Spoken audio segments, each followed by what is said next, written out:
Assalamu alaikum wa rahmatullahi wa barakatuh. Bismillahirrahmanirrahim. I see a huge crowd, a lot of people, and I'm happy to see all these people. And I have to be honest, before I came to this beautiful country, I didn't know that this was actually an Islamic country. I think most of the people in the Netherlands, in Europe, they don't even know that this is a 100% Islamic country. And it's beautiful to be here. It's beautiful to be in this country, and I feel very welcome.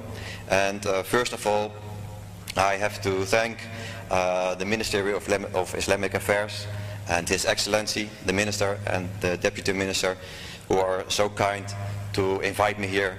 And I'm very thankful for that and for the opportunity for me to speak to you. I will tell something about my history, who I am, my journey to my conversion to Islam, my vision about what we should do in the Netherlands and in Western Europe, because in Western Europe it's very hard to be a Muslim.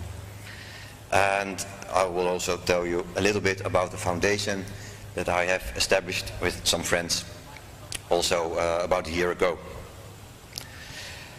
First of all, my name is Arnoud van Doorn. I'm 48 years old. I've embraced Islam about 2 years ago, in April 2012.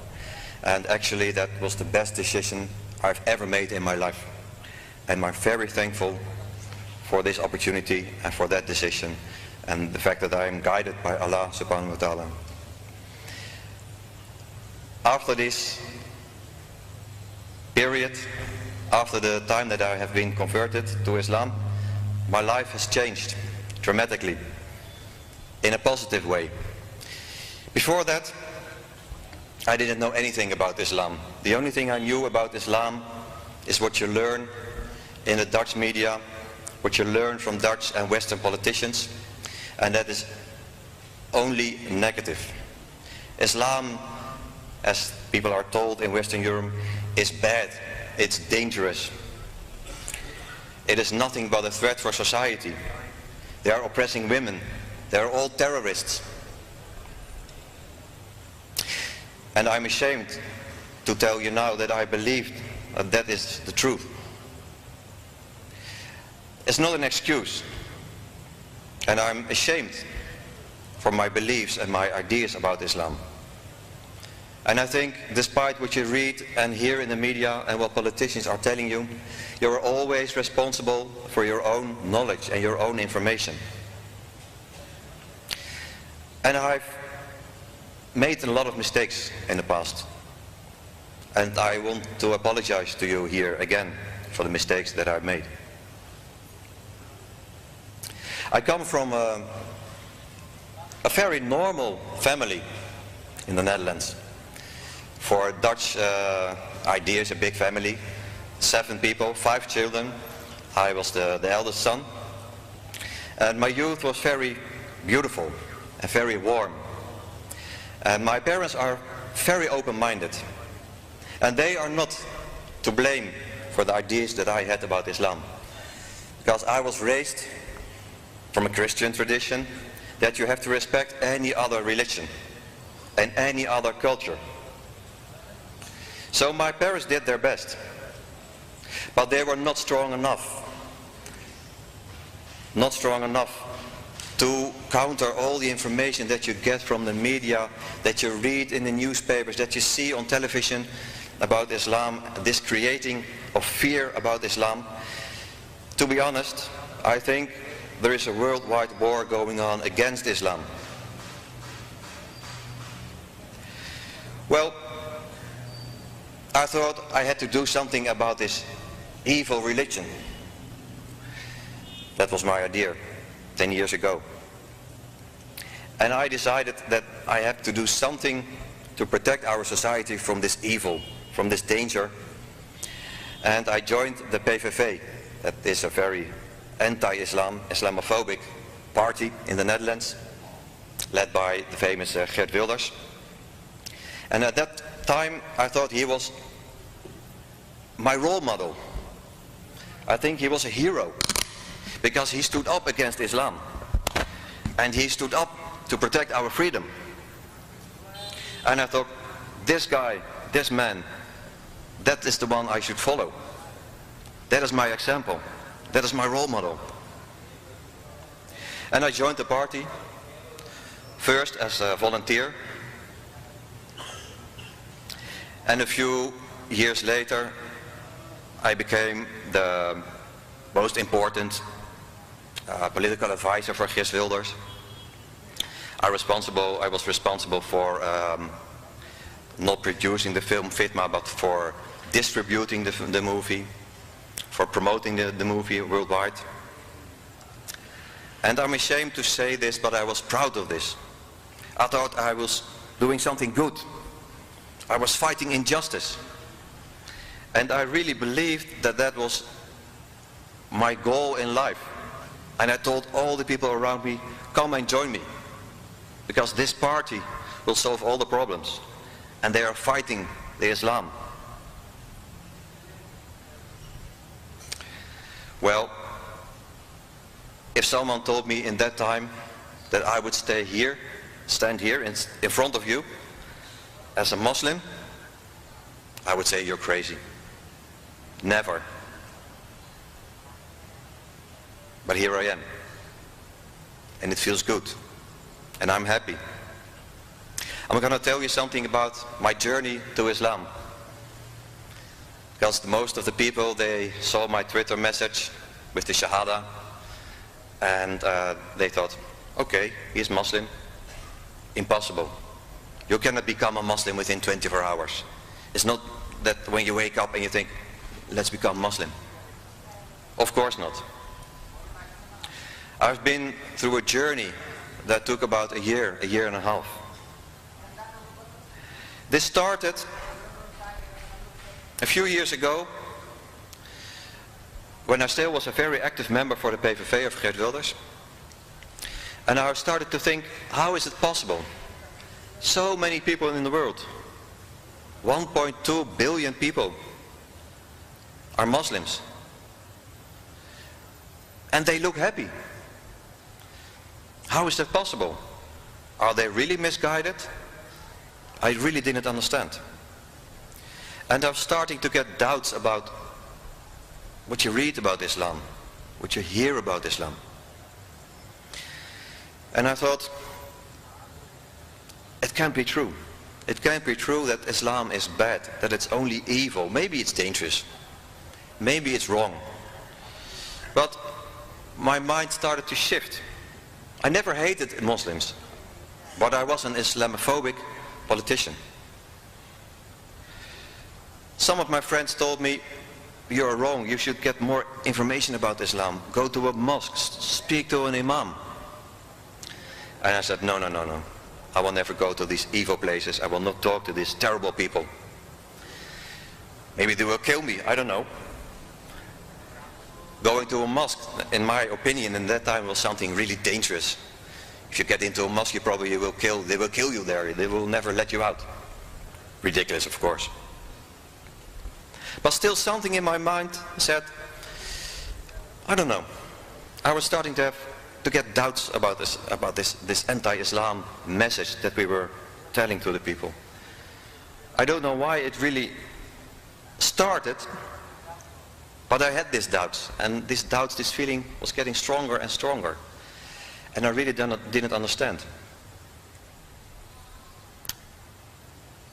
So, at a certain moment, I thought, okay, I will take this opportunity, because a friend of mine, Abdul Gholani, is now one of my best friends. He is a Muslim. And he said, okay, you will never believe it, but I've arranged for you a visit to the mosque in The Hague. And I said, no, please don't do that. I don't want to go to a mosque. And he said, yes, you go, come with me. I will protect you. And I thought, okay, because he's a really big guy. And I thought, okay, I'll come with you, but only for 5 minutes.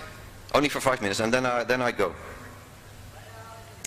And I went to this mosque, the Asuna Mosque in The Hague, the biggest mosque. And I was really surprised because the people inside, they were friendly towards me.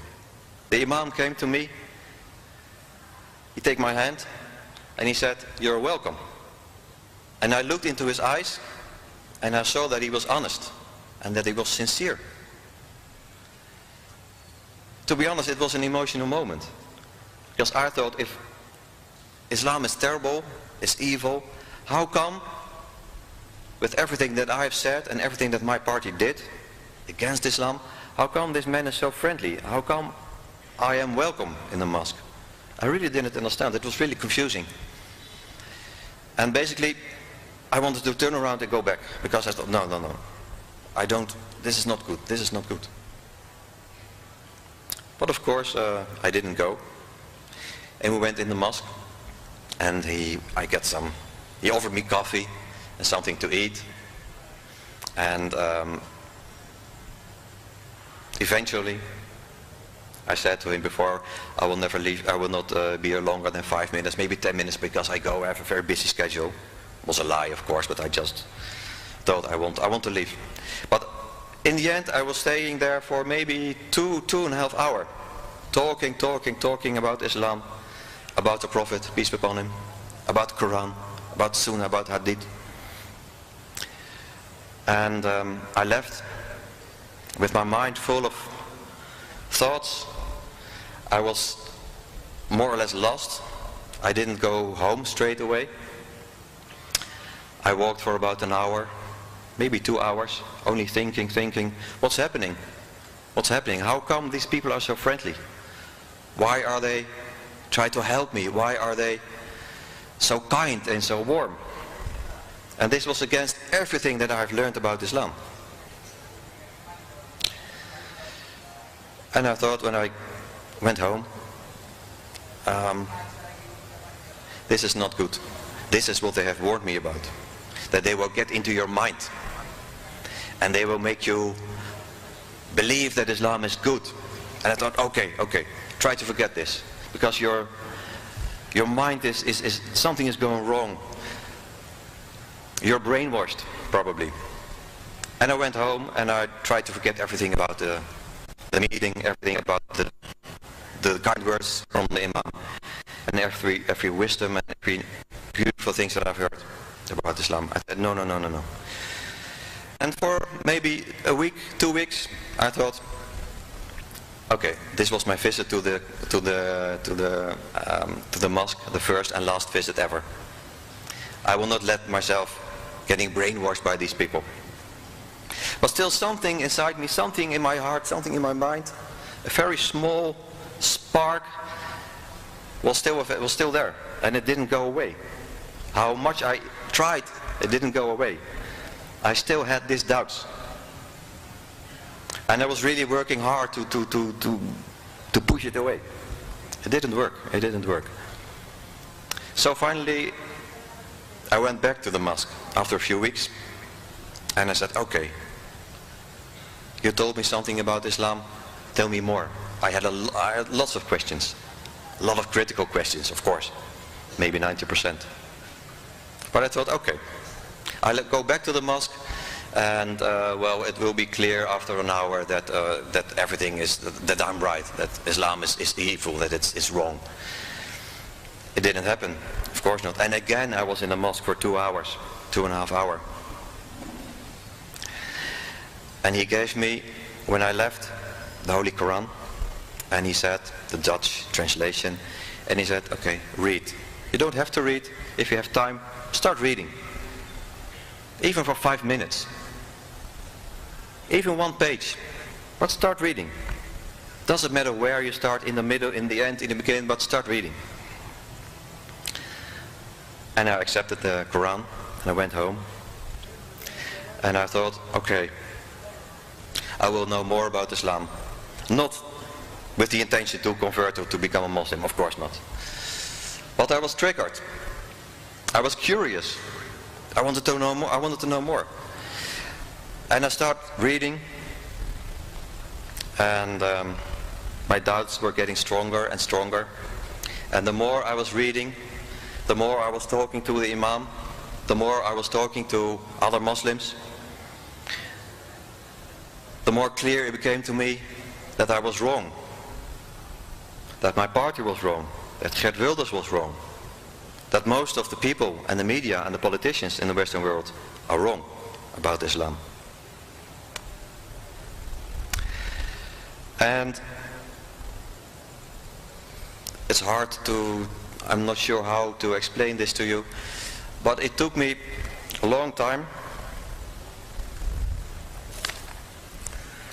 to find out actually that Islam is a very beautiful, very wise religion, that it has solutions for most of the people.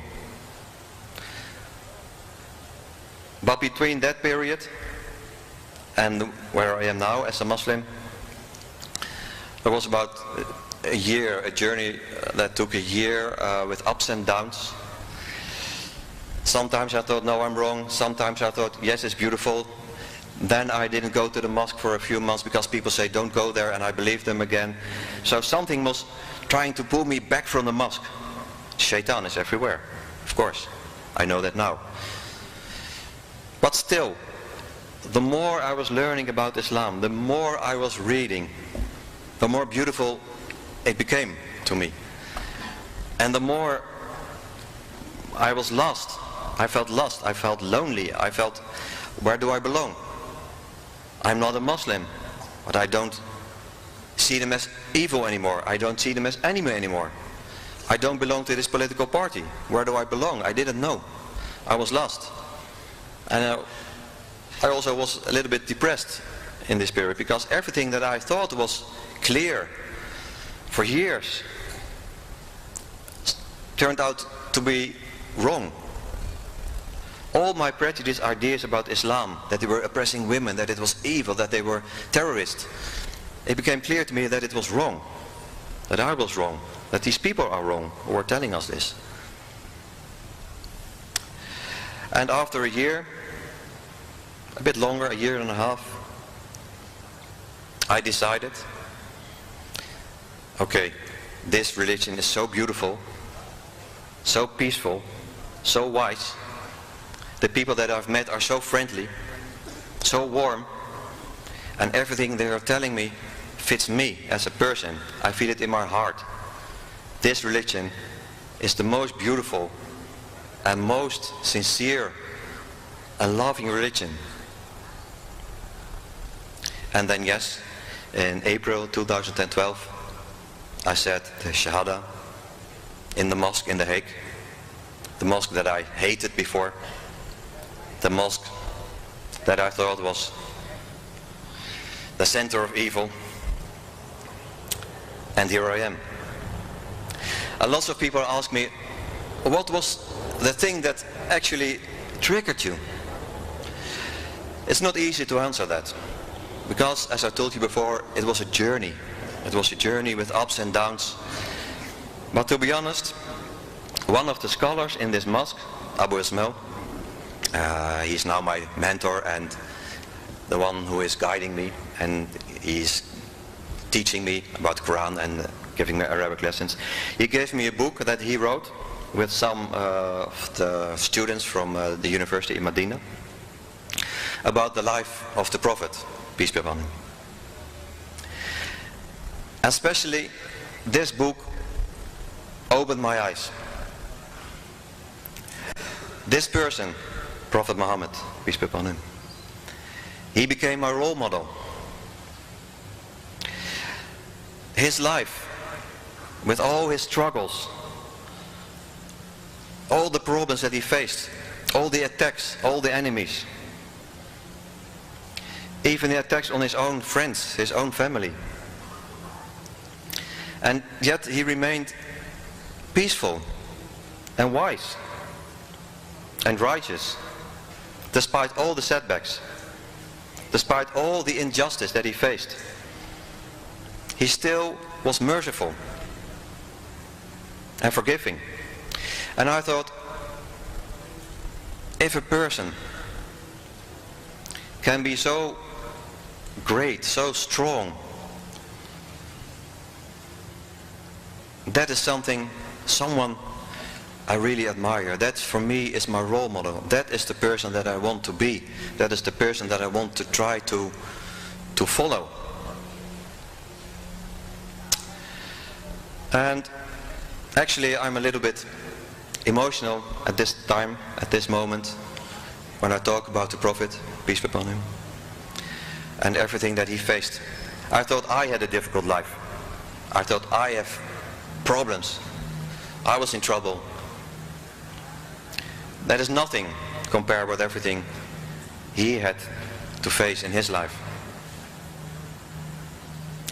And I will call to everybody, especially the young generation, the youth, the children, follow the Prophet, peace be upon him. Read about the Prophet. Get knowledge about the Prophet.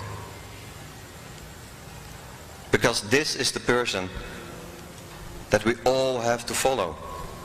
His life, his vision, his behavior. Everything that he teaches us.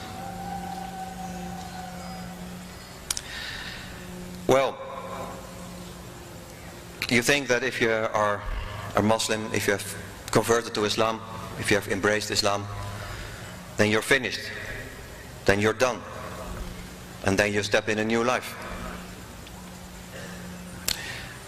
Probably here in this beautiful country, or in any other Islamic country. But if you become a Muslim in a Western country, Western European country like the Netherlands, your problems only start. As I told you before, there is a war going on against Islam worldwide. Especially in Western Europe, and most of all in the Netherlands. I always thought in the past the Netherlands is a very open-minded country, a tolerant country, a tolerant society. Not anymore. There are 70 million people living in the Netherlands, among them a minority of 1.2 million Muslims, and now I am one of them, subhanallah. But their life, our life, is very difficult, very difficult. Islamophobia is growing. Muslim hate is growing. The media and politicians are getting more and more against Islam, against Muslim. I can say now, from my own experience, that the Muslim community in Western Europe, especially in the Netherlands, is oppressed. They are not free.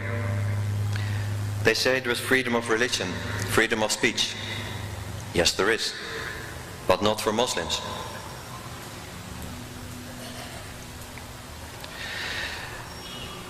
It would be nice for the most of you, no, nice is not the right word, it would be very interesting and a learning experience for the most of you here to come to the Netherlands, to come to a Western country and to feel for yourself how it is to be an oppressed minority. An occasion like this event, me speaking here to you, to all these Muslims, that unfortunately is impossible in the Netherlands. The last few weeks, the media is getting even more mean and harsh against the Muslims in the Netherlands. And I have a newspaper. You thought, why is he bringing a newspaper?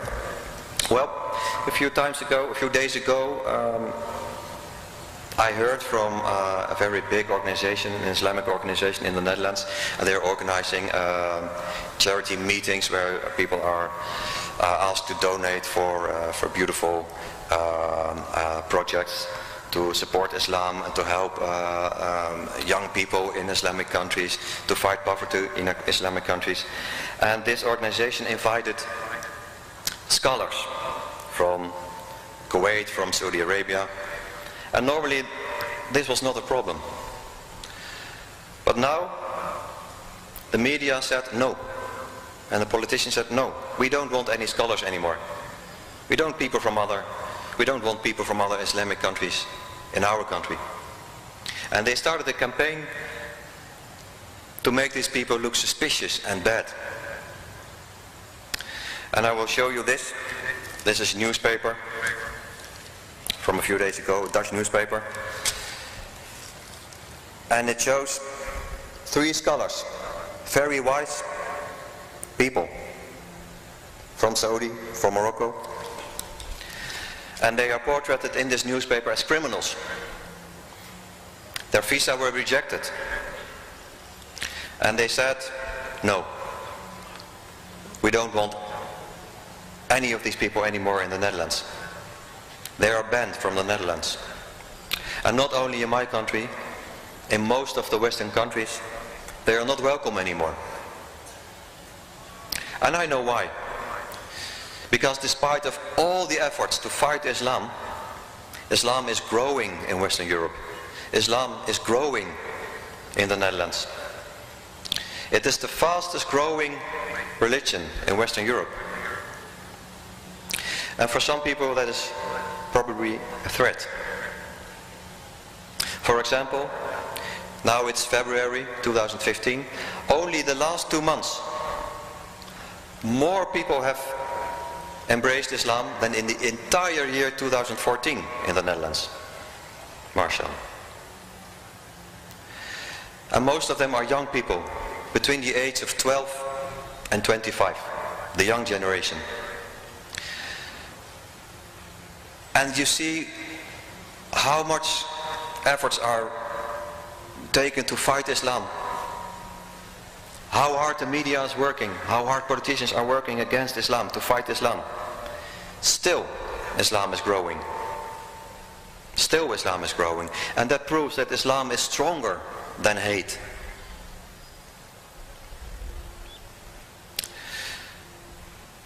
Even my own son, I have 3 sons. My eldest son, Iskander, he was just like me, very anti-Islam. He also thought Islam was dangerous and evil. And he went with me to the Dubai Peace Conference last year in April. And even he, the last person on earth, I thought, who would embrace Islam, embraced Islam during this conference in Dubai last year. And I couldn't believe my eyes. I got tears in my eyes when I saw him there. He was saying the Shahada. He was embracing Islam. And I saw at this moment, he changed. His entire expression changed. He was happy. He was crying. This was so beautiful. And this is something that I see more and more and more in the Netherlands, in my country. All these young people embracing Islam, all these young people converting to Islam. It is beautiful. But at the same time, the gap between Muslims and non-Muslims is bigger, is growing. Muslims are attacked in my country. Women are attacked on the streets. People are attacked at their work, in the mosque. Mosques are attacked, set on fire, vandalized. And the police, the government, politicians, nobody does anything. Nobody is protecting this minority. So far for our freedom. Yes, there is freedom, not for Muslims. So I thought about a year ago, I should do something about this. I feel that I have an obligation, a responsibility to help the Muslim minority, the Muslim community in my country. And I also felt I have to do something good. I have to repair some of the damage that I was responsible for. And we started 2 things. First of all, a political party called Partij van de Eenheid, Party for the Union. The first Islamic-based party in the Netherlands. And we were elected. Now I'm a member of the Hague City Council for this party. And also, at the same time, we established a new foundation, European Dawah Foundation, because we feel, I feel, and with me my whole organization, all the volunteers, that we have to do something to help the Muslims, to help our community. Because the government is not doing anything. The government is not protecting us. The government is giving our youth wrong information about Islam. They are polluting their minds with evil and hatred. So we started with this foundation a year ago, very small. We started in a garage. Now we have a small office. We're getting bigger and bigger. And we thought we have to make sure that the young generation gets the right knowledge about Islam. What they need is knowledge. What they need is Islamic education if they want to. What they need are dialogue sessions, conferences where you can meet other Muslims, where you have dialogue between Muslims and non-Muslims, where you can shake hands with each other, where you can talk with each other. And that is what we should do. We should build bridges. And that is very hard, because the government is working against us. For example, I was invited to the United States for some lectures and by the ICNA relief, and I was rejected a visa. So even from a citizen from a Western country who wants to visit another Western country, they say no, you're a Muslim, so you are dangerous, you're probably a terrorist, your name is on the blacklist, you're not allowed to enter the United States or Canada. That's where we are at this moment. But it doesn't matter. Because we now see in the Netherlands that the young generation at the age of 12, 13, 14, 15, they are really open-minded and curious about Islam. Especially non-Muslims. They are curious about Islam. They want to know more about Islam. And our foundation is growing by the day. Our party, our Islamic-based party, is growing by the day. We have almost 400 volunteers only in the city of The Hague that are working for us. So, we are far from where we want to be. And that is a society where Muslims and non-Muslims can live together in peace. We are not there. And again, this will be a long journey, and I'm worried about the next coming years.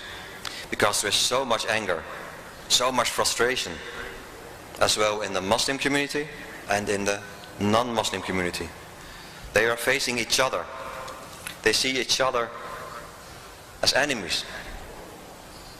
And as you probably well know, a lot of our young Muslims in the Netherlands are misguided. They are brought to the wrong path. They are radicalizing. They are getting very extreme. And they are starting to attack non-Muslims in the Netherlands. Even that is happening. And that is a great concern. That is a great concern. I think, I hope, inshallah, in the long term, we will close these gaps. We will work together. That is possible. But for now, we're facing a very, very difficult future in the Netherlands, in Western Europe. Because there is so much hate against Muslims. Muslims are not safe. If you are a Muslim and you are 16, 17 years old, it's almost impossible to get an education. It's impossible to get a job. Unemployment among Muslim youth is about 70 to 80%. There is discrimination, ethnic profiling. And for example, as I showed you, the newspaper, they will make it very hard for the Muslim community and for the young people to organize themselves, to organize events, to speak in public. So, lots of challenges, lots of challenges.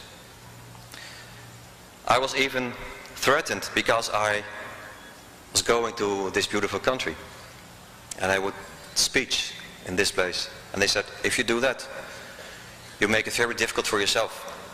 So probably when I come back to the Netherlands, when I land in Amsterdam airport, I will be interrogated by the intelligence agency, by the police. Why? I don't know. Because I'm a Muslim? Because I want to build bridges? Because I want to give the right example? Because I want people to explain what Islam really is? A message of peace? A religion of peace? If you say that, if that is your opinion, if you try to do something positive with dawah, you're an enemy. You're an enemy. So I am probably an enemy of the state. That is the Netherlands today. That is Western Europe today. And I have to be honest, of course, we don't all give the right example. There are a lot of problems in the world. And some of them are caused by Muslims. I know. But still, because of the acts of some, a whole community, the entire Ummah, is being positioned in a place where they are called enemies, evil, people that we don't want. And some of the Muslims, the Muslim community in the Netherlands, they are leaving. They are going back to where they came from, the first generation. They go back to Turkey, to Morocco, to Tunisia, to Algeria. But the second generation and the third generation, they say no, we don't leave. We live here. We have helped to build this country. We pay taxes. We have had an education. I'm a dentist, I'm a doctor, I'm an engineer. I'm a full member of this society. And yes, I have obligations. And yes, I have to give the right example. But I also have rights. And they are standing up against injustice. And they are standing up against oppression. And that is beautiful to see. That is beautiful to see. And they are willing to talk to non-Muslims. They are willing to build bridges. But sometimes, of course, they feel alone. And sometimes they are angry. And sometimes they are frustrated. And it's not easy always to give the right example. It's not easy to be and to act like the Prophet, peace be upon him. But still, I am hopeful for the future. I am hopeful for the future. Because I have embraced Islam. I know what Islam really stands for. I know now Islam is a beautiful religion. I know now Islam is peace. And I will continue to bring this message. I will continue to fight for the Islamic community in the Netherlands and outside. And I will continue to fight for justice. And I don't care how many opposition I get, how many threats I get. I don't care. I go on. And even in my own family, some of them, they don't want to know me anymore. They don't talk to me anymore. Some of my friends, our colleagues, some of them I've known for 20, 30 years, they don't want to see me anymore. I'm not invited to their parties or for holidays or anything. But I don't care. I got something back that is much more powerful and much more beautiful than everything they have altogether. Because the only thing they know is hate. Only thing they have is fear. And I don't have fear. I don't have hate. I feel love for people. I feel love for mankind. Muslims and non-Muslims. And I will continuing to build bridges. And I will continuing to invite people to Islam. And I will continuing with my foundation. I will continuing with dawah. And well,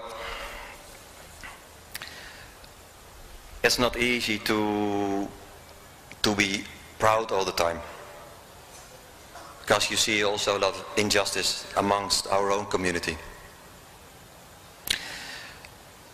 But we have one great challenge, and that is that we all have to find a way to become united, to become one ummah. Because we are divided.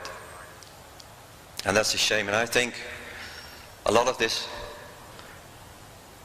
dividing is created by forces, by enemies of Islam, by Zionists, the Zionist agenda. I'm sure that they are doing everything to make sure that this beautiful Ummah is not united.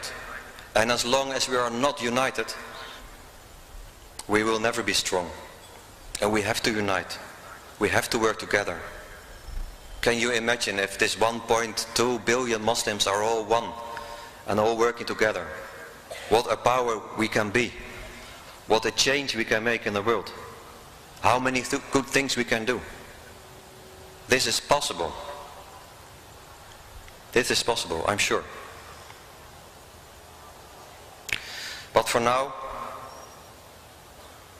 I would say again, I am proud to be here. I'm a very lucky person. I am lucky that I was guided by Allah subhanahu wa ta'ala. And this is something that I want everybody to feel. This relief, this happiness. And I am a different person. People tell me that I am a different person. I think I'm more relaxed. I'm more happy. I feel much more stronger than I felt before in my life. And I'm sure this feeling will only grow. And of course, I'm only for 2 years a Muslim. So if I'm talking about knowledge, I have to learn a lot. I have to learn a lot. I'm not a scholar.